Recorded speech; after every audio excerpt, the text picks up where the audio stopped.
मैं चित्रा त्रिपाठी, अब से सिर्फ एबीपी न्यूज पर। एबीपी न्यूज आपको रखे आगे। एबीपी न्यूज लगातार आपको खबर बता रहा है कि तमिलनाडु के त्रिची एयरपोर्ट पर एयर इंडिया एक्सप्रेस के विमान की सुरक्षित लैंडिंग हो गई है। अच्छी खबर यह है कि विमान में सवार सभी 140 यात्री सुरक्षित हैं।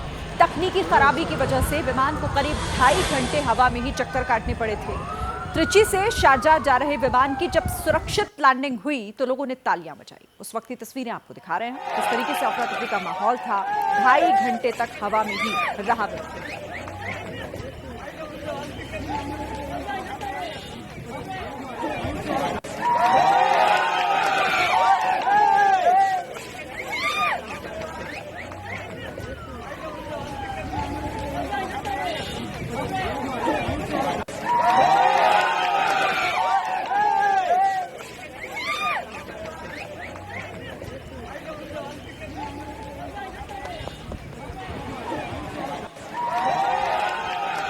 तस्वीरें आपके सामने हैं जिस वक्त विमान की सुरक्षित लैंडिंग हुई और जब लोग उतरे तो किस तरीके से तालियां बजाई उन्होंने, राहत की सांस ली, क्योंकि 2.5 घंटे तक हवा में ये प्लेन रहा और सबकी सांसें अटकी हुई थी। एयर इंडिया एक्सप्रेस के विमान की सुरक्षित लैंडिंग की तस्वीरें, 2 तस्वीरें हैं जो वाकई सुखद तस्वीरें हैं। आज 2 हस्तियों का जन्मदिन है। पहले लोकनायक जयप्रकाश नारायण, जिन्होंने संपूर्ण क्रांति का नारा दिया था, और दूसरे अमिताभ बच्चन, जिन्हें 70 के दशक के उस गुस्से ने भारतीय सिनेमा का एंग्री यंग मैन बना दिया था। पहले बात लोकनायक जेपी की करते हैं। आज जेपी की जयंती पर उन्हें लेकर जमकर सियासी जंग हुई। लखनऊ में समाजवादी पार्टी के अध्यक्ष अखिलेश यादव को जेपी इंटरनेशनल सेंटर में एंट्री नहीं मिली तो फिर हंगामा हो गया। 5 जून 1974 पटना के गांधी मैदान का ये हुजूम देखिए। जेपी ने इंदिरा सरकार को उखाड़ फेंकने के लिए संपूर्ण क्रांति का नारा दिया था।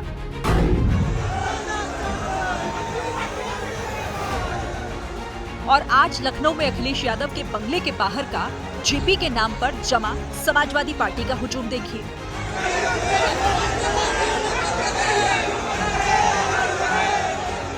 क्रांतिकारी नारे सुनिए।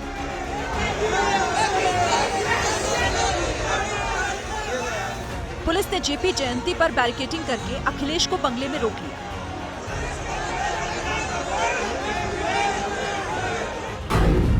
और जेपीएनआईसी यानी जयप्रकाश इंटरनेशनल सेंटर नहीं जाने दिया। लखनऊ विकास प्राधिकरण ने इसकी वजह बताई। जेपीएनआईसी निर्माणाधीन है, वहां सामग्री फैली पड़ी है। बारिश के कारण वहां कीड़े मकोड़े होने की आशंका है। जेड प्लस सुरक्षा प्राप्त अखिलेश का जाना सही नहीं। अखिलेश बंगले से नहीं निकल पाए तो कार्यकर्ता वहीं जेपी की एक प्रतिमा ले आए। अखिलेश ने माला पहनाई, फिर योगी सरकार पर भड़क उठे। ये लोकतंत्र को खत्म करने वाले लोग हैं। अगर इन्हें इतनी ही चिंता थी बिच्छू की तो सफाई क्यों नहीं कराई इन्होंने? बहुत सारे लोग पूजा नहीं कर पाए। अगर पूजा नहीं कर पा रहे तो उसका दोषी और पाप किसी को लगेगा तो मुख्यमंत्री जी को पाप लगेगा। दरअसल अखिलेश ने कल रात ही जेपीएनआईसी जाकर माहौल बना दिया था कि जेपी जयंती पर क्या करेंगे। इधर ये सुनने में आ रहा है कि ये बिल्डिंग बेचना चाहते हैं, तो ये तो यही परंपरा जारी करना रखना चाहते हैं कि आज हम आपके महापुरुषों को सम्मान नहीं करने दे रहे हैं, कल आपकी सरकार बन जाए तो आप भी महापुरुषों को सम्मान मत करने दो। जेपी के नाम पर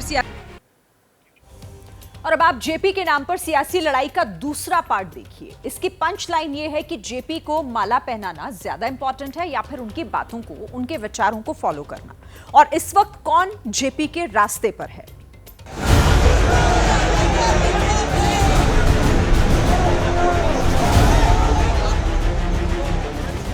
जेपी इंटरनेशनल सेंटर में जाने से रोकने पर अखिलेश यादव गुस्से में थे। उन्होंने फिर भी एक दांव खेला। अखिलेश यादव ने इसे सारे समाजवादियों के स्वाभिमान से जोड़ दिया और नीतीश कुमार से कहा, यहाँ जेपी का अपमान हो रहा है और वहाँ आप बीजेपी की 2-2 सरकार चलवा रहे हो, ऐसी दोस्ती तोड़ क्यों नहीं देते? बिहार के मुख्यमंत्री जी भी हैं समय समय पर, जननायक जयप्रकाश जी, उनके बारे में और उन्हीं के आंदोलन से वो निकले हैं। ये मौका मिला है उन्हें भी कि ऐसी सरकार जो समाजवादियों को जयप्रकाश जयंती के दिन याद नहीं करने दे रही है, उस सरकार से समर्थन वापस ले लें। अखिलेश के बोलते ही आरजेडी और कांग्रेस ने भी नीतीश को उकसाना शुरू कर दिया। नीतीश जी क्या कहेंगे, हम उनसे जानना चाहते हैं। जेपी नारायण जी को तो वो अपना एक तरह से भगवान मानते हैं, क्या वो मुंह खोलते हैं या वो चुप रहते हैं? बीजेपी भयभीत है और वहां से लगातार जन समर्थन खिसकता जा रहा है, इसलिए ये सब बौखलाहट का नतीजा है जो अखिलेश जी को जेपी के जयंती पर जाने नहीं दिया गया। थोड़ी देर में जेडीयू ने जेपी का नाम का सारा जुनून शांत कर दिया। अखिलेश यादव से पूछ लिया कि वो कब से जेपी के सिद्धांतों पर चलने लगे। एक पूरे परिवार का समाजवादी पार्टी पर आधिपत्य दिखता है तो मुझे नहीं लगता है कि लोकनायक जैसे महामानवों पर सियासत करना मुनासिब हो। बीजेपी ने कहा कि अखिलेश सच में जेपी को मानते हैं तो सबसे पहले कांग्रेस का साथ छोड़े। अगर इतना ही आप जयप्रकाश नारायण जी के आइडियाज में विश्वास रखते तो इमरजेंसी पार्टी कांग्रेस के साथ इतना बड़ा गठबंधन क्यों किया?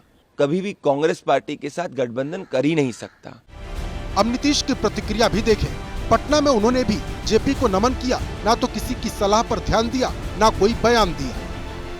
बात हरियाणा की कि क्या हरियाणा में कांग्रेस भूपेंद्र सिंह हुड्डा की वजह से हारी? ये सवाल दरअसल इसीलिए क्योंकि कांग्रेस का नेतृत्व हुड्डा से नाराज बताया जा रहा है। आरोप यह है कि हुड्डा ने सही स्थिति नहीं बताई, आला कमान को अंधेरे में रखा। हुड्डा कैंप और सैलजा कैंप, हरियाणा के चुनाव में इन तस्वीरों के जरिए आप तक कांग्रेस के दो गुटों की जानकारी पहुंची थी। लेकिन चुनाव में कांग्रेस इन्हीं दो गुटों में नहीं बटी थी। कुल 4 गुट थे, एक हुड्डा का, दूसरा सैलजा का, तीसरे गुट के अगुवा रणदीप सुरजेवाला थे और चौथा गुट सीधे आला कमान से डील हो रहा था। और कल जब मल्लिकार्जुन खड़गे के घर हार की समीक्षा के लिए कांग्रेस के नेतृत्व करने वाले बैठे तो उस मीटिंग में ये बात खुलकर सामने आ गई। राहुल गांधी ने सबके सामने कह दिया कि हरियाणा में हार इसलिए हुई क्योंकि नेताओं ने पूरे चुनाव में पार्टी से ऊपर अपने हितों को रखा। कांग्रेस का प्रदेश नेतृत्व गुटों में बटा था। नतीजा हुआ कि जमीन पर न कार्यकर्ता एकजुट थे और न ही सामाजिक समीकरण एकजुट रह पाया। सूत्र कह रहे हैं कि कांग्रेस नेतृत्व इस बात से नाराज है कि भूपेंद्र सिंह हुड्डा ने असलियत नहीं बताई और नेतृत्व को अंधेरे में रखा।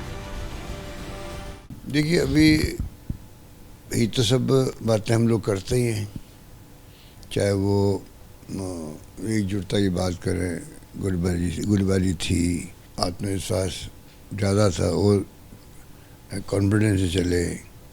खड़गे साहब ने, राहुल जी ने ये कहा कि इसको हमें और तय तक जाना चाहिए बाहर। अब देखते हैं वहाँ से क्या रिपोर्ट आती है।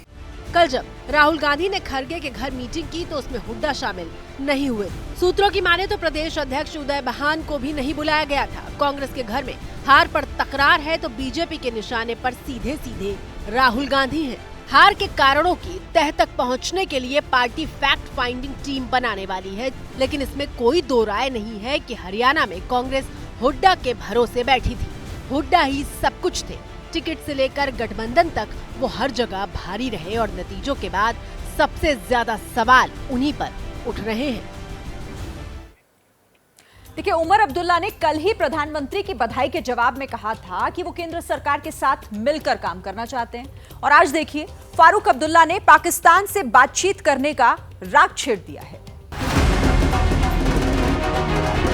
370 की वापसी और पूर्ण राज्य का वादा करके जम्मू कश्मीर की सत्ता में कमबैक करने वाले अब्दुल्ला परिवार के दिल में पाकिस्तान के लिए दबी हुई मोहब्बत जाग उठी है। इसीलिए जम्मू कश्मीर में अपनी सरकार की शपथ से पहले ही नेशनल कॉन्फ्रेंस के अध्यक्ष फारूक अब्दुल्ला ने फिर से हमसाया मुल्क से रिश्ते कायम करने की हिमायत शुरू कर दी। क्यों हम लोग एक और नफरत पैदा करें, गलत फहमियां पैदा करें? हम तो चाहते हैं कि भाईचारा पैदा हो। सारे हमारे पड़ोसी जो हैं उनके साथ हमारा अच्छा राब्ता हो। सार्क है, उम्मीद करूँगा हुकूमत हिंदुस्तान सार्क को फिर से शुरू करेगी कि हम लोग खुशी से रह सकें। हम बड़े भाई हैं इन सब मुल्कों के। पाकिस्तान को लेकर फारूक का ये रुख नया नहीं है। जब कश्मीर में अशांति और घुसपैठ का माहौल हुआ करता था, तब भी अब्दुल्ला लगातार पाकिस्तान से रिश्ते सुधारने की पैरवी करते रहे। लेकिन अब जब कश्मीर में शांति स्थापित हो रही है तो फारूक फिर से पड़ोसी से संबंध बेहतर करने की पहल की बात करने लगे हैं। बात महाराष्ट्र की। सुबह से महाराष्ट्र के डिप्टी सीएम अजीत पवार की नाराजगी की खबरें थी, लेकिन शाम को उन्होंने कह दिया कि सब बकवास है। खबर ये आई थी कि कल कैबिनेट बैठक में 10 मिनट बाद ही वो बाहर निकल गए थे।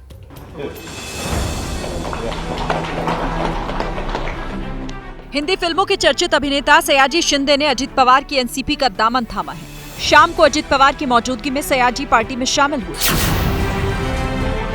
इस मौके पर डिप्टी सीएम अजित पवार से उनकी नाराजगी को लेकर सवाल पूछा गया तो कह दिया कि उनसे पूछिए जिन्होंने ऐसी खबर दी है। ऑल इज वेल, कुछ नहीं फंसा हुआ, सब ठीक ठाक चल रहा है, सब ठीक ठाक चल रहा है। असल में ये खबर चल रही थी कि अजित पवार नाराज हैं और कल कैबिनेट की बैठक से जल्दी ही निकल गए थे। कल कैबिनेट में रतन टाटा को श्रद्धांजलि दी गई और उसके बाद अजित वहां से निकल गए थे, जबकि बैठक 2.5 घंटे चली थी। इसीलिए पॉलिटिकल कॉरिडोर में इसकी चर्चा हो रही है। इन चर्चाओं को खारिज करते हुए अजित पवार ने न सिर्फ एनडीए की एकजुटता का संदेश दिया, बल्कि कह दिया कि जल्द सीट बंटवारे पर फैसला होगा। ठीक है, अजीत पवार भले ही इनकार करें, लेकिन मध्य प्रदेश में बीजेपी के विधायक अपनी ही सरकार से इतने नाराज हैं कि इस्तीफा देकर पार्टी को डरा रहे हैं। शिकायत यह है कि अपनी सरकार में भी कलेक्टर, एसपी सुनते नहीं हैं।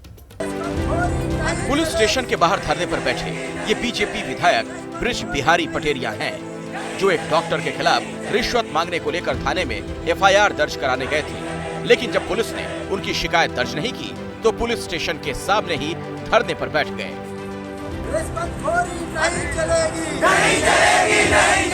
और बात उस वक्त और ज्यादा बढ़ गई जब विधायक बृज बिहारी पटेरिया ने अपना इस्तीफा विधानसभा अध्यक्ष को भेज दिया, जिसमें लिखा था कि पीड़ित पक्ष को न्याय दिलाने के लिए थाने आया, लेकिन पुलिस सुन नहीं रही, इसीलिए आहत होकर इस्तीफा दे रहा हूँ।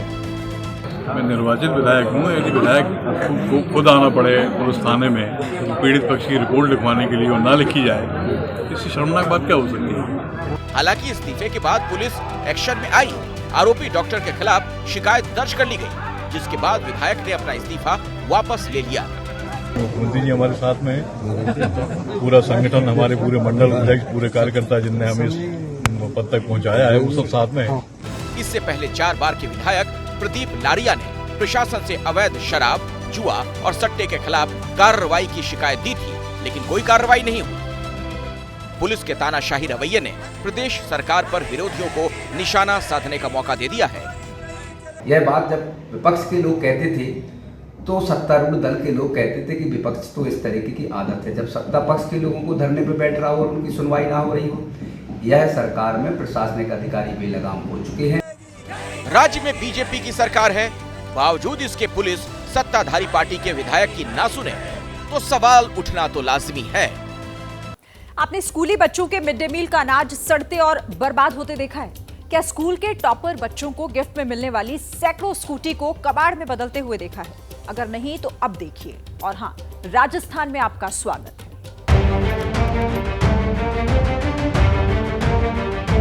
खुले आसमान के नीचे 1-2 नहीं बल्कि 600 बेतरतीब पड़े स्कूटर। ये कोई 2 पहिया गाड़ियों की एजेंसी नहीं, बल्कि राजस्थान के बांसवाड़ा का एक कॉलेज कैंपस है।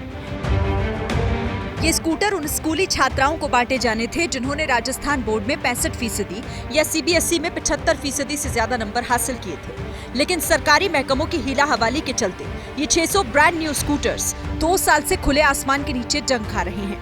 अफसरों का कहना है कि छात्राओं को मिलने वाले स्कूटर्स के चक्के वित्त विभाग ने रोक रखे हैं। 2 चुनावों में जो आचार संहिता लगी थी उसके अंतर्गत यह कार्य बंद कर दिया गया था। कार्य बंद था, वह अभी तक प्रारंभ नहीं हुआ है। वित्त विभाग के आदेश अभी दिए जाएंगे, तब जाकर के ही यह कार्य प्रारंभ हो सकेगा।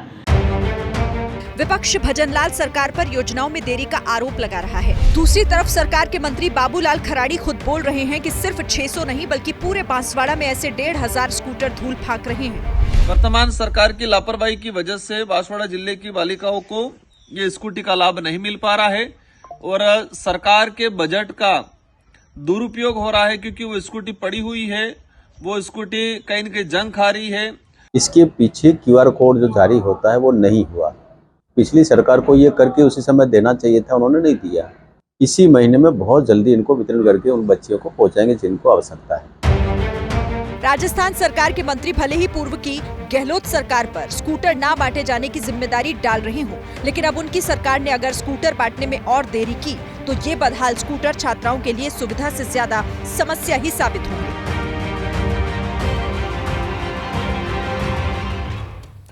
दिल्ली ड्रग्स केस में ईडी ने केस दर्ज कर लिया है और आज इस केस की छानबीन में कई राज्यों में छापेमारी भी की गई। तस्कर इतने शातिर हैं कि चिप्स के पैकेट्स में ड्रग्स ले जा रहे थे।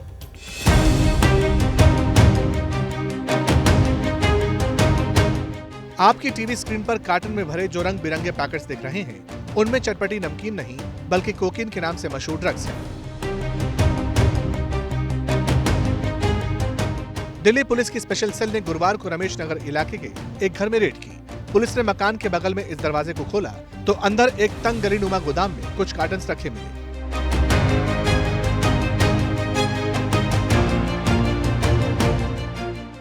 इन्हीं डिब्बों के अंदर एक ब्रांड के नमकीन के पैकेट्स में करीब 2000 करोड़ रुपए कीमत की 200 किलो कोकीन छिपाकर रखी गई थी।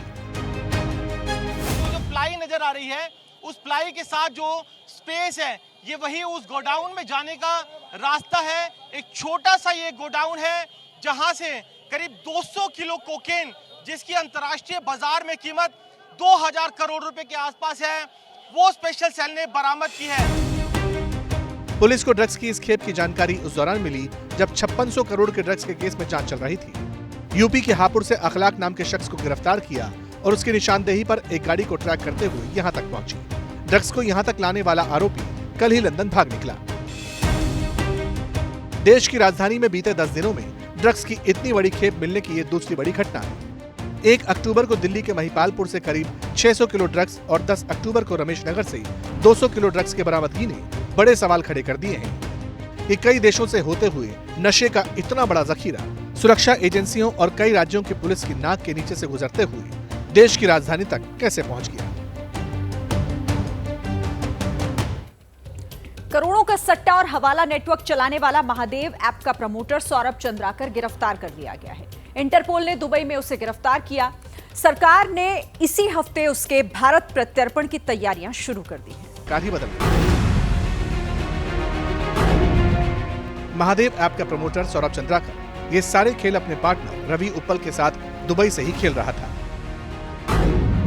ईडी और सीबीआई लगातार इंटरपोल के टच में थी। आखिरकार इंटरपोल ने सौरभ चंद्राकर को दुबई से ही दबोच लिया। सौरभ चंद्राकर 2023 में अपनी शाही शादी से ही जांच एजेंसियों के रडार पर आया था।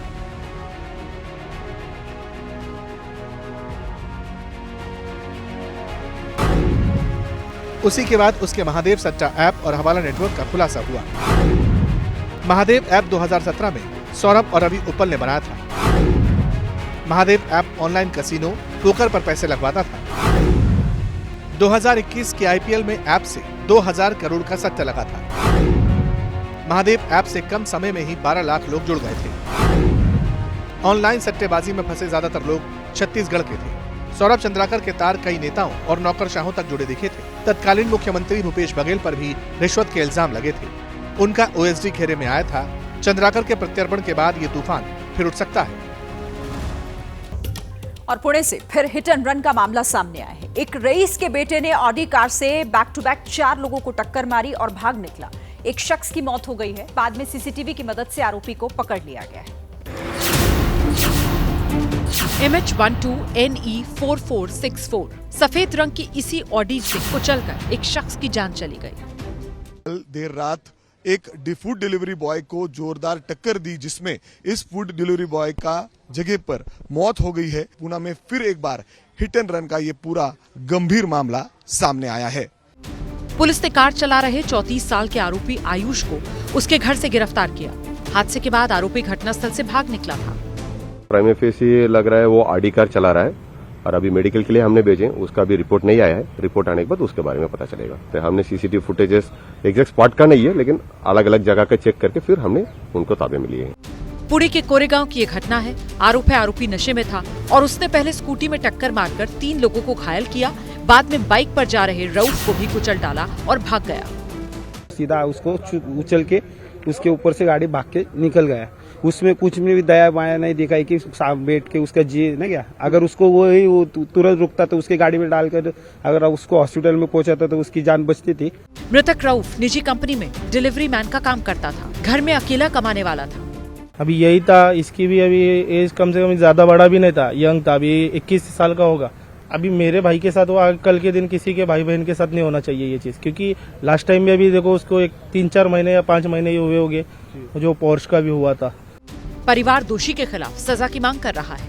आरोपी आयुष राजनांदगांव की एक कंपनी में काम करता है। पुलिस और छानबीन में जुट गई है।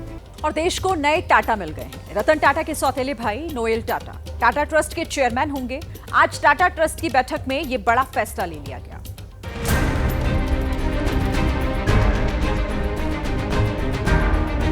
रतन टाटा का एक मशहूर कथन है, जिंदगी आराम के लिए नहीं होती, असल जीवन में सिर्फ और सिर्फ काम होता है। रतन टाटा को अंतिम विदाई देने के दूसरे ही दिन मुंबई के वर्ल्ड ट्रेड सेंटर में टाटा ट्रस्ट की बैठक हुई। सदस्यों ने सबसे पहले रतन टाटा को श्रद्धांजलि दी, उनसे जुड़े संस्मरण भी याद किए गए। इसके बाद टाटा ट्रस्ट के उपाध्यक्ष वेणु श्रीनिवासन ने नोएल टाटा को ट्रस्ट का चेयरमैन चुने जाने का प्रस्ताव रखा। प्रस्ताव को बोर्ड के सभी सदस्यों ने एकमत से अपनी सहमति दी। चेयरमैन चुने जाने के बाद नोएल टाटा ने बोर्ड मीटिंग में कहा कि मैं श्री रतन टाटा और टाटा समूह के संस्थापकों की विरासत आगे बढ़ाने के लिए तत्पर हूँ।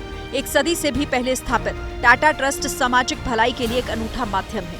हम विकास और परोपकारी मूल्यों के साथ राष्ट्र निर्माण में भूमिका निभाने के लिए समर्पित हैं।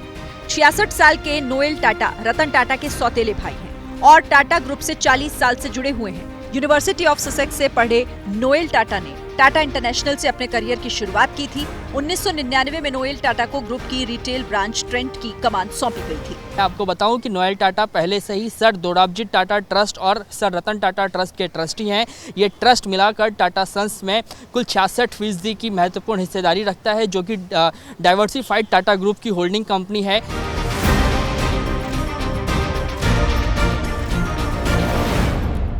देखिए, आज महानवमी है। सुबह से मंदिरों में पूजा पाठ और हवन भंडारे शुरू हो गए थे। यूपी और उत्तराखंड के मुख्यमंत्रियों ने कन्या पूजन किया। बीजेपी अध्यक्ष नड्डा भी मंदिर पहुंचे। पीतल की परात में कन्याओं के पैर धोए, तिलक लगाया, चुनरी भेंट की और अपने हाथों से उपहार दिया। गोरखपुर के गोरखनाथ मंदिर में महानवमी के मौके पर सीएम योगी ने कुछ इस तरह से सुबह सुबह कन्या पूजन किया।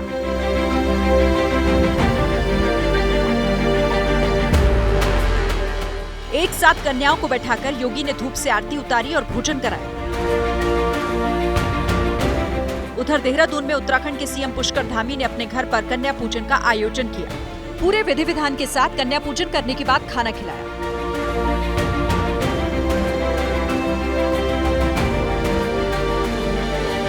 कुछ यही अंदाज दिखा मध्य प्रदेश में। भोपाल के सीएम निवास में मध्य प्रदेश के मुख्यमंत्री मोहन यादव ने कन्या पूजन किया। राजस्थान के सीएम भजनलाल नवमी के मौके पर गृह क्षेत्र भरतपुर पहुंचे और कैला देवी मंदिर में पूजा कर देवी का आशीर्वाद लिया।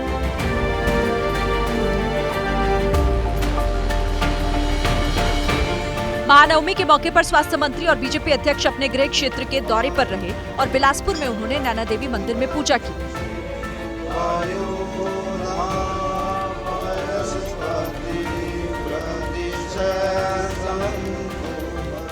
और बांग्लादेश में दुर्गा पूजा के मौके पर राजधानी ढाका में हजारों की संख्या में हिंदुओं ने एक जगह पर जुटकर एक साथ शक्ति की साधना की।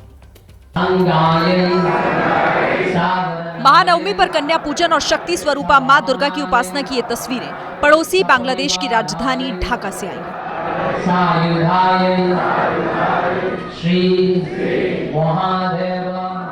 नवरात्र के आखिरी दिन ढाका के रामकृष्ण मिशन में एक साथ 20,000 से ज्यादा हिंदुओं ने मिलकर कन्या पूजन और दुर्गा पूजा का उत्सव मनाया।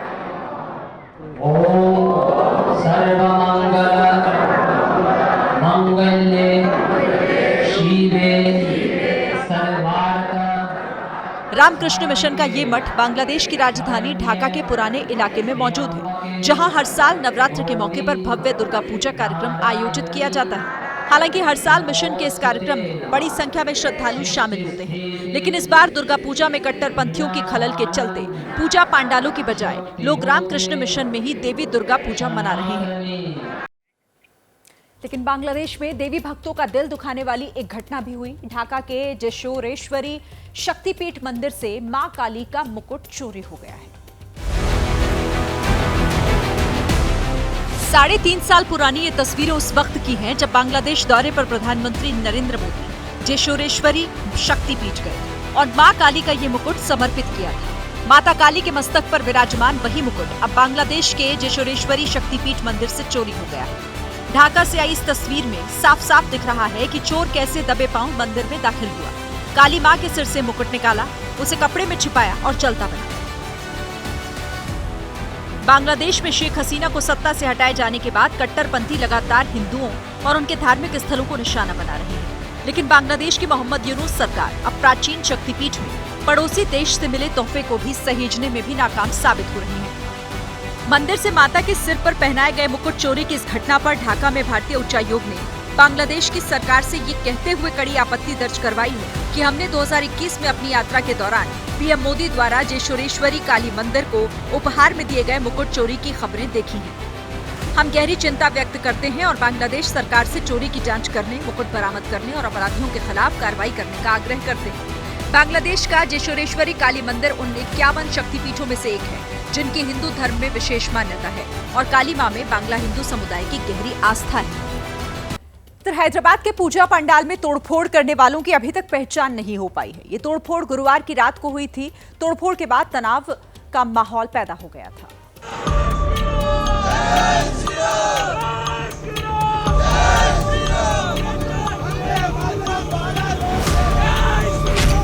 सड़क पर हंगामे और चक्काजाम करते ये लोग हिंदूवादी संगठनों के कार्यकर्ता हैं, जो दुर्गा पंडाल में तोड़फोड़ के आरोपियों पर कार्रवाई की मांग कर रहे हैं।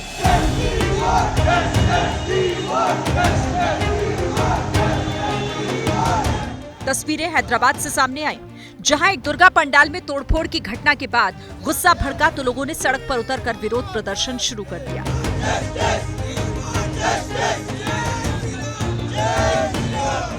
गुरुवार की रात तक हैदराबाद के एग्जीबिशन ग्राउंड के इस दुर्गा पंडाल में सब कुछ ठीक था, लेकिन सुबह की तस्वीर देख लोग हैरान थे।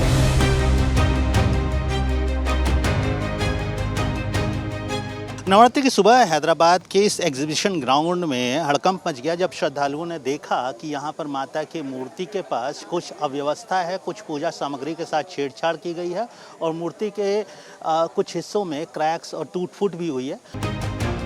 पंडाल में तोड़फोड़ की खबर मिलने पर चर्चित बीजेपी नेता माधवी लता भी एग्जीबिशन ग्राउंड पहुंची और पूजा पंडाल में तोड़फोड़ करने वालों को चेतावनी दे डाली। उस जमाना गया है जब आप जो भी समझते हैं कि हमारे भगवान के प्रति दूषण करना या मूर्तियों के ऊपर हाथ लगाने पर हम आगे नहीं बढ़ेंगे, लेकिन अब के बार वो हाथ कटेंगे जो हाथ आगे बढ़े हैं। हमलावरों ने पंडाल में घुसने से पहले बिजली सप्लाई रोक दी थी और वहां लगे सीसीटीवी कैमरे भी तोड़ डाले। इसीलिए अब तक दुर्गा पंडाल में तोड़फोड़ करने वालों की पहचान नहीं हो पाई है। और आज बिग बी यानी अमिताभ बच्चन का जन्मदिन है। कल रात 12 बजते ही अमिताभ के फैंस उनके जलसा बंगले के बाहर पहुंच गए और केक काटकर जश्न मनाया।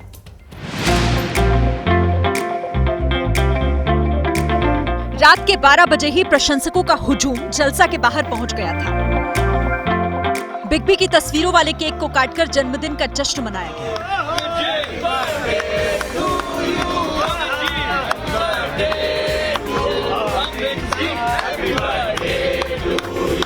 लोगों ने एक दूसरे को केक खिलाया, गीत गाए और सेल्फी लेकर महानायक को जन्मदिन की बधाई दी। जलसा के बाहर हैप्पी बर्थडे वाले पोस्टर लगे हैं। प्रशंसक अलग अलग तस्वीर और संदेशों के जरिए शुभकामनाएं दे रहे हैं। आज अमिताभ बच्चन का 82वां जन्मदिन है। सोशल मीडिया पर CM Eknath Shinde, deputy CM Devendra Fadnavis ने बच्चन को बधाई दी। और अब नोबेल खबर। शांति के नोबेल की टाइमिंग भी खुद में नोबेल है, क्योंकि ये ऐसे वक्त पर दिया गया है जब दुनिया की हर पल विश्व युद्ध की आशंकाओं से इस वक्त बेचैन है।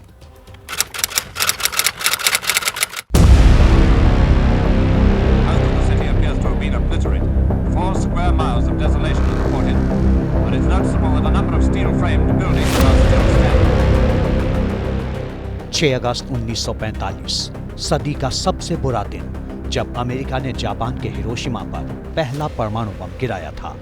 3 दिन बाद ही नागासाकी पर दूसरा बम गिराया। 2 धमाकों में करीब 1.25 लाख लोग मारे गए। जापान झुक गया, विश्व युद्ध खत्म हो गया।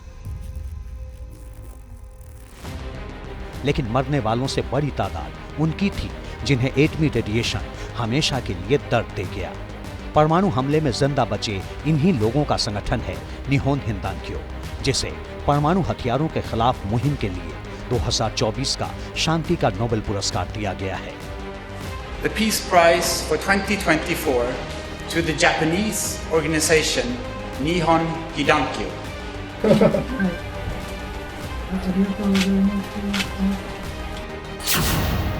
निहोन हिंदांक्यो की स्थापना 1956 में हुई थी। एटमी हमले के पीड़ित हेबाकोशा कहलाते हैं। संगठन पूरी दुनिया में जाकर प्रचार करता है, दुनिया को एटमी हथियारों से आगाह करता है। 1901 में शुरू हुआ नोबेल शांति पुरस्कार अब तक 111 लोगों और 31 संस्थाओं को मिल चुका है। बड़ी खबर इस वक्त आपको बता देते हैं। चेन्नई के पास एक बड़ा ट्रेन हादसा हुआ है। कवराईपेट्टी रेलवे स्टेशन के पास 2 ट्रेनों की टक्कर हो गई। मैसूर से दरभंगा जा रही बागमती एक्सप्रेस हादसे का शिकार हुई है। मालगाड़ी से टकराई है बागमती एक्सप्रेस, जो जानकारी इस वक्त मिल रही है। तो चेन्नई के पास बड़ा ट्रेन हादसे की तस्वीरें भी इस वक्त आपको दिखा रहे हैं। कवराईपेट्टी रेलवे स्टेशन, जहां पर 2 ट्रेनों की टक्कर हो गई। मैसूर से दरभंगा जा रही बागमती एक्सप्रेस मालगाड़ी से टकरा गई है, जिसके बाद उसके कई जो डिब्बे हैं वो पटरी से उतर गए। वहां पर तस्वीरें आपके सामने, एक्सक्लूसिव तस्वीरें आपको दिखा रहे हैं। मैसूर दरभंगा बागमती एक्सप्रेस हादसे का शिकार हुई है। ये दुर्घटना कवराईपेट्टी रेलवे स्टेशन के पास हुई है। मालगाड़ी से टकराने की खबर सामने आ रही है कि ये एक्सप्रेस ट्रेन जो मालगाड़ी से टकरा गई, जिसकी वजह से ये हादसा हुआ है। तस्वीरें इस वक्त आपके सामने, हालांकि इसमें किस तरह का नुकसान हुआ है इसके लिए आपको थोड़ी देर में हम इस खबर से भी अपडेट करेंगे, लेकिन फिलहाल तस्वीरें आपके सामने हैं। चेन्नई के पास ये बड़ा ट्रेन हादसा हुआ।